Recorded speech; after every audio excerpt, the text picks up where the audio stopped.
Hello all. जो game आपण आता बघणार तो 1925 साली खेळला गेला होता. खेळणारे खेळाडू आहेत पांढऱ्या बाजूला होजे राहुल कपॅब्लांका आणि काळ्या बाजूच्या खेळाडूचं नाव उपलब्ध नाहीये.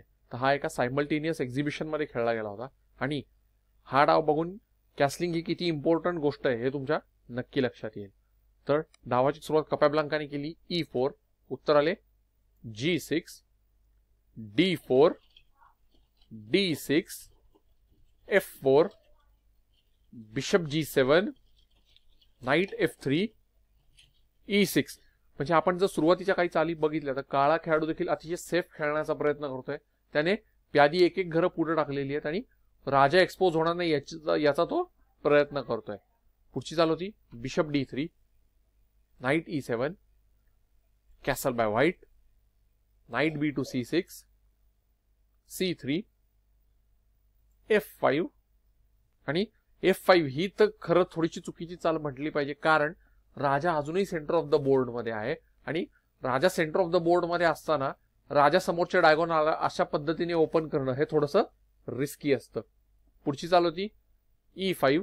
कपॅब्लांकाने प्यादा मारलं नाही, त्याने आपलं प्यादा अजून एक घर पुढे घेतलं आणि आता काळ्या खेळाडूची परिस्थिती ब्लॉक करून टाकलेली आहे. D takes E5, F takes E5, B6, bishop E3, bishop B7, night B2 D2, night D5. आता काळ्या खेळाडूने पांढऱ्या खेळाडूच्या काळ्या उंटावरती अटॅक केलेला आहे. क्वीन E2, पण कपॅब्लांकाने उंटा हलवला नाही, त्याने क्वीन E2 ही चाल खेळली. पुढची चाल होती F4. काळा खेळाडू जो आहे तो पांढऱ्या खेळाडूच्या काळ्या उंटाला ट्रॅप करण्याचा प्रयत्न करतोय. आता पुढची चाल होती बिशप F2. कपॅब्लांकाने पुन्हा उंटा मागे घेतला. G5, night E4, H6. खरं तर या चुकीच्या चाली आहेत. अजूनही वजीर बाजूला घेऊन राजा कॅसल करू शकतो किंवा किंग साइड देखील काळा खेळाडू कॅसलिंग करू शकला असता, पण तो तसं करत नाहीये. तो केवळ प्यादी पुढे ढकलतोय. यानंतर कपॅब्लांकाची चाल होती night F2 D2, queen D2. Queen D2 ही देखील तसं पाहिलं तर चुकीची चाल आहे. अजूनही कॅसलिंग केलेलं नाहीये. आता त्या गोष्टीचा फायदा उचलून कपॅब्लांकाची चाल होती क्वीन H5 चेक. त्याने मी म्हणालो तसं की राजा समोरचा डायगोनल ओपन असल्यामुळे तिथून चेक दिलेला आहे.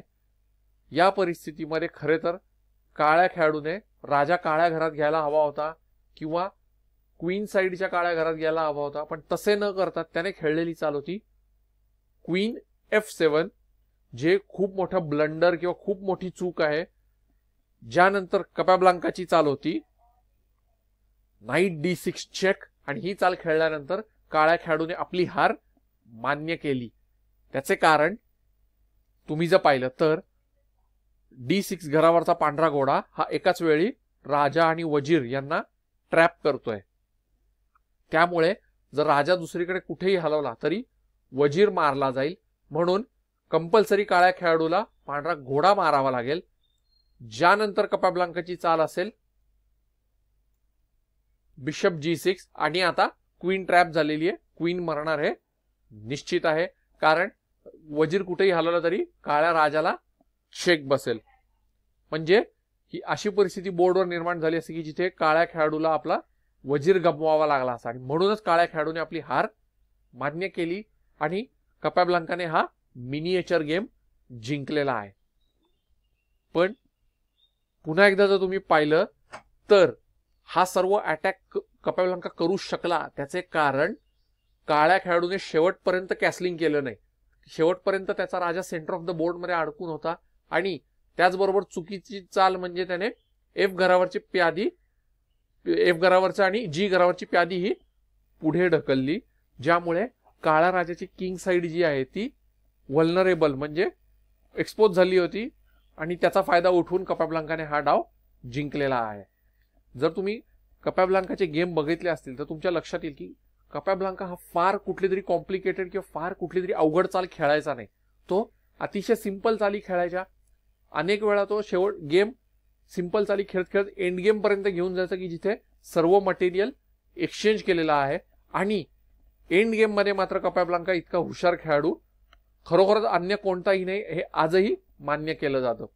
किंबहुना एंड गेम हीच त्याची खूप मोठी ताकद होती आणि म्हणूनच कपॅब्लांका जो होता तो मटेरियल एक्सचेंज करून एंड गेम मध्ये डाव कन्वर्ट करायचा, हा प्रयत्न नेहमी करायचा. तर आय होप तुम्हाला हा मिनिएचर गेम आवडला असेल, त्याचबरोबर कॅसलिंगचं इम्पॉर्टन्स देखील कळलं असेल. मी तुमच्यासाठी नवीन नवीन गेम्स घेऊन परत येईन. धन्यवाद.